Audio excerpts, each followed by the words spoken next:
when we talk about decent work, there are a number of dimensions that qualify work as decent. The first one obviously being the level of income that is sufficient for a decent living.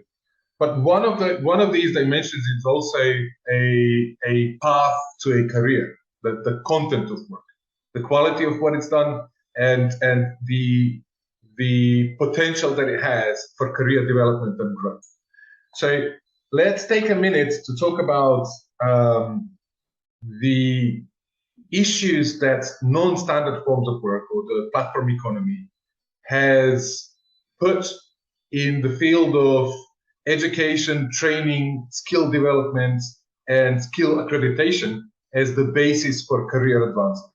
So can you start by saying a few words about what matters more today, formal education or skill sets and reviews, customer reviews and ratings on platforms for workers and their prospects for career development? Yeah. I think on the platforms, very clearly what matters is ratings, customers' reviews, and the kind of skill sets you have.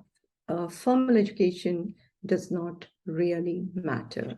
And if you look at it, many platforms do not even ask the workers what their formal education is or what they have done, which used to be in the traditional labor market a very, very important element. What degree you have, which field of study, which university mattered a lot for the kind of job you would get, which company, and what income you would earn. Now, all of that does not matter, because what matters is how you build your reputation and how do you build your ratings on these platforms. That matters. And what we do see from our research is that education level no longer correlates very highly with the kind of earnings that you get. You might have very high levels of education, but after a period of time, your earning stays or it even declines. Or even workers with lower levels of education end up having same earnings as those who have very high levels of education.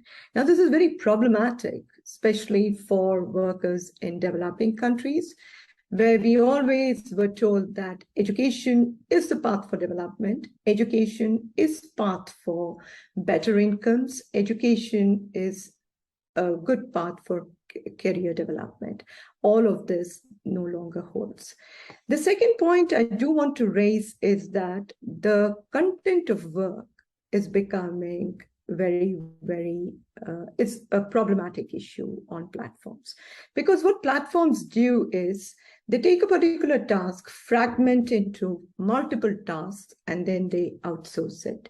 So there is, in a way, a de-skilling of work that is happening, whether you're talking about translations or whether you're talking about software programming or developing a solution, software solution, or developing a web, because all of those tasks can be broken down, dispersed, and then somebody can actually put them together and then give it to the client as a product.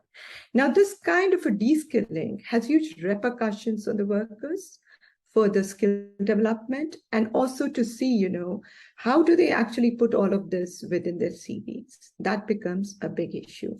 A third point that I do want to raise, and this is very important for workers in the developing countries, is as a result of Web 2.0, today, there's a lot of work that is done on the web, whether it's cleaning the web or organizing the web. Now, much of this task is actually done in certain parts of the developing countries. So, these workers, what we have seen through our surveys is that are very highly educated.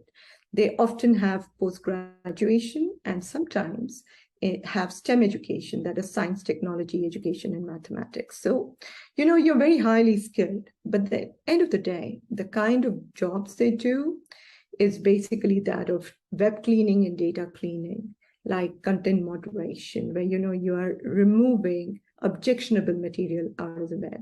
So there's absolutely no relationship between the kind of education you have attained and the kind of job you have attained. So there are fundamental moral, ethical questions that also arise as a result of the nature of tasks that are being done. So, which is very problematic for many of these young workers, because some of it also has psychological impacts on the workers. And there's absolutely no way many of these issues are being addressed today. And as many of these workers are also young in the age group of 21 to 26, so, you're just stressing them out psychologically, which has huge implications for the future life as well as their career. And I think these are important considerations for us to look at today, saying that, we can't just give away everything saying platform will take care. No, platform is not taking care of. And I think we need to not only look at the decent working conditions of the workers, but also try to understand what is the kind of work they are doing, what is the content of work, and does that really help the workers or their families or even the societies where they live in. So I think this is there are some fundamental questions that we need to actually ask with regard to especially online microtask platform work.